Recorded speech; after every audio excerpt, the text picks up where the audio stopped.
Welcome my friends back to Marvel Snap. Today we are playing Meme or Dream with Arishem, the newest card releasing here in Snap and the latest card to be a whole archetype leader a la Thanos, a la High Evolutionary. The question is he going to be good enough to matter? This guy is doing so many new things. We're going to have to take our theory crafting to an all new level to fully understand what is going to happen when this guy hits the game. Arishem giveth and Arishem taketh away, a blessing and a curse. He's a 7/7, first of his kind. That stat line only makes sense with the ability at the start of the game, +1 max energy, shuffle 12 random cards into your deck. The blessing is the extra max energy. This is insane. This is guaranteed ramp from turn 1. The consistency piece that every ramp deck loathes having to include and play around, and then shuffle 12 random cards into your deck. What the heck? This is District X on steroids. Now, it's not replacing your deck. It is shuffling in additional filler, additional chaff, additional junk into your deck. You have no guarantee on when you're going to draw what pieces. You could draw all random cards, or you could draw all your constructed cards, or you could draw any mix in between. A couple clarifications as we dive in. Yes, the +1 max energy means we will have 2 energy on turn 1, 3 energy on turn 2. On turn 6, we will have 7 energy. As the inclusion of other energy cheat cards and magic, we could conceivably have a turn with 12 energy. Let me know in the comments how and what combination of cards you're going to use to be able to get that to happen. Spoilers, you have to use one of the Young Avengers data mines to be able to make it possible, but it is possible. The shuffled random cards into your deck are not going to be included in a later pixie cost shuffle. They will be discounted by Quinjet, and they will themselves discount Mockingbird if they hit the board. With that cleared, let's dive into the friends. What are the synergies? What's the shells that we can put Arishem into? Now, it feels weird to say what shell can you put Arishem into, because if he is in the deck, he is going to take it over just like Thanos. Any deck that Thanos is in is a Thanos deck that does other things. So, where are we going to put him? Well, I think we're going to put him into Ramp, and we're going to put him into Loki. And High Evolutionary, I'm calling him out here because his deck loves being able to have extra energy to pass, and Arishem would allow us to play on curve while still passing energy every single turn. This means that we could full pass on 5 and then play She-Hulk on turn 6 together, and still, because we'll have 7 energy on turn 6, be passing an energy to let all of our carries scale. Now, of course, it's way less likely that we'll have drawn all those carries together, but it is possible, and it's certainly worth a call out. The other powerhouse shells here that I think are going to be even more competitive and more consistent is Ramp, and is going to be Loki. Quinjet with this discount, I think Arishem is truly going to put you in a position where if you Quinjet on 1, you can snap, and your opponent might just bow out if they're not running Mobius. Even if they're running Mobius, you could still rush something pretty cheeky to the board before they're ever able to interact with you. I'm really excited to see what is going to happen there. And so Blink and Sandman here representing just kind of the ramp shell. Sandman's been in every kind of ramp shell, and Blink being able to have another interactable way to get into those powerful ramped cards is going to be spicy. Of course, you could be pulling something that Arishem created that you didn't know was in there, but you are guaranteed that it's going to be a higher price point than what you were trading away. So let's look a little bit deeper at these. Let's start with Loki here. Loki sounds awesome, because we are actually synergizing with those 12 random junk cards. The Loki deck is one that excels at being able to create these other random cards. We're going to include and leverage all the agents to be able to make additional random cards, but at controlled price points. It could happen that Arishem gives us a hand of really expensive cards, or say niche effects like I draw a discard card, I draw a destroy card, I draw some 6 costs early in the game. None of these are helping me. I play Agent Coulson on turn 2, and then I roll into a guaranteed 4 cost, guaranteed 5 cost, and by then I have enough energy and options in my hand to be able to pilot out the rest of the turn. Or say that Arishem is giving me a bunch of tiny 1 costs with low power, and even if I play them all to the board because I have so much energy, they're not going to win me the game. That's where Nick comes in, giving me a handful of 6 cost cards that are guaranteed to be punchier. At least one of them should be successful at navigating our game plan. Mockingbird, of course, getting discounted by those 12 cards, and then we could Loki relatively early in the game just to get a core set of cards that we know are going to synergize together from our opponent and have just so much energy to be able to brute force through and get some combos together regardless of if they're running Mobius against us. I think that shell sounds very, very dangerous.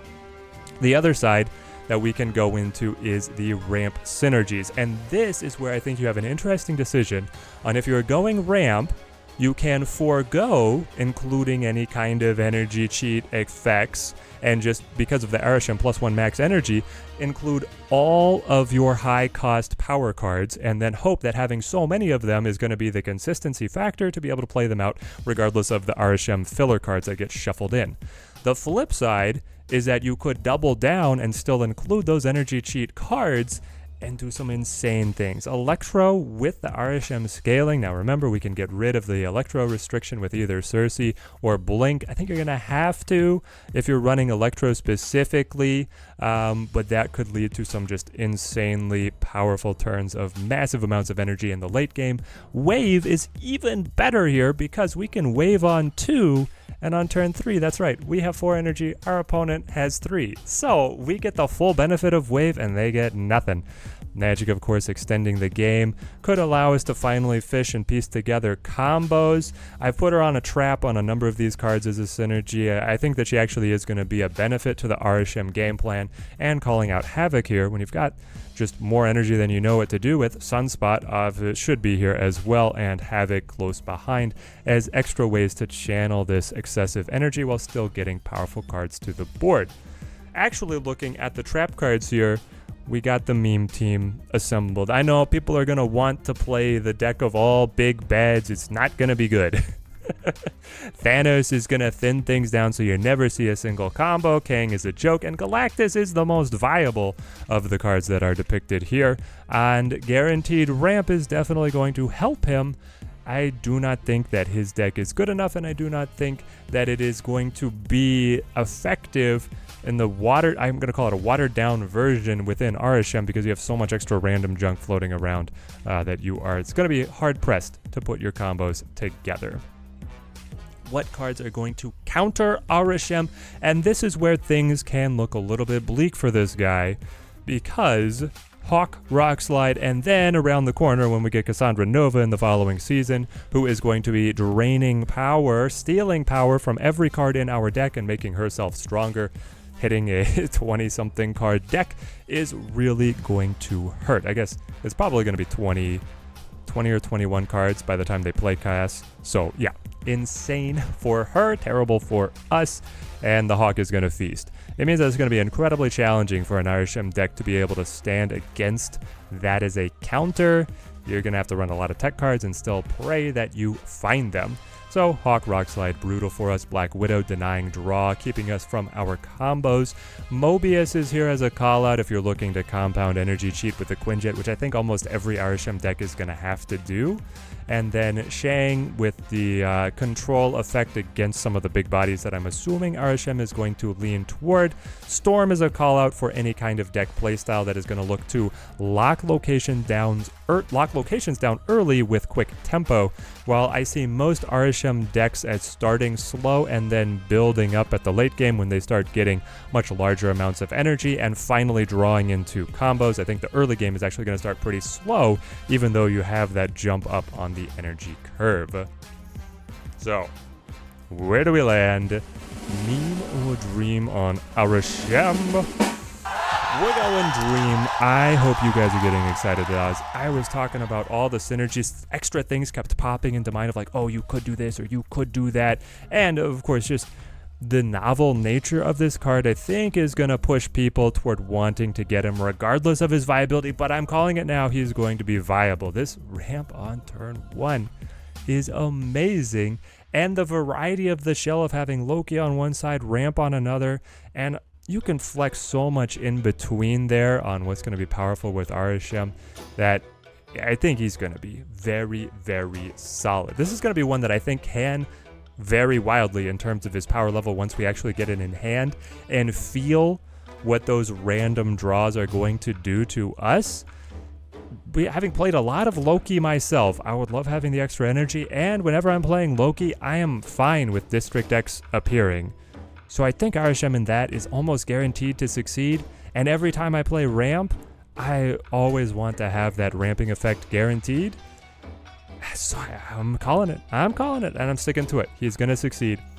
Fascinating, the cache they put him in. Black Swan has a blip in a bounce deck right now that's okay, but she's definitely not important.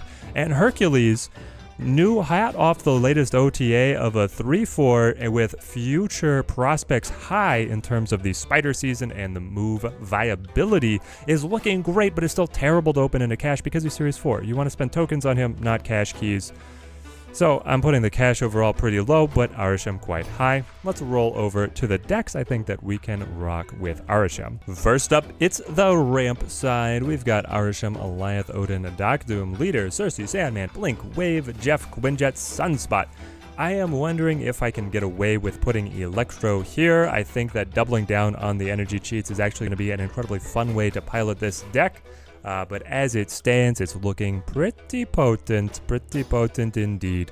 And with Blink and Cersei interacting with those junk cards Arishem is creating, the guaranteed ramp accelerating me, and the Sunspot absorbing any extra energy, I would love to play him on 1. I know that's unlikely. I'd love to play Quinjet on 1. I know that's unlikely. But between the two of them, obviously we've got decent odds at having a solid start and guaranteed odds at a solid finish with just the sheer number of powerhouse high cost cards here in the deck. The Loki side is up next, and here we are teching pretty heavily into some control pieces with the Shang, the Enchantress, rocking the Loki, calling out as many agents as we can. Snowguard, Mirage, Coulson, Nick Fury. I want to be able to find these guys to give me specific price points that I know I can utilize in the mid game. Mockingbird, Mobius as more control, Shadow King as more control, the Quinjet guaranteed to be in these decks. This one looks really solid, and we can have so many open flex slots. The Mirage, Shadow King, Enchantress, Shang can all get tweaked around. I think your core is going to be the Loki, Quinjet, Agent, Mockingbird package, and that gives you so much flexibility. You could hybrid the ramp in here. You could run other control forms. A lot of freedom here, and I'm incredibly excited to be testing this out. If I missed anything in my analysis, you'll have to chat with me about it down in the comments below. Love talking everything Snap down there. And then we're going to be testing this guy out right on release Tuesday stream on Twitch and YouTube. Hope to see you guys there. Subscribe to the channel so you don't miss a thing. Till next time, thank you guys for watching. Keep on snapping.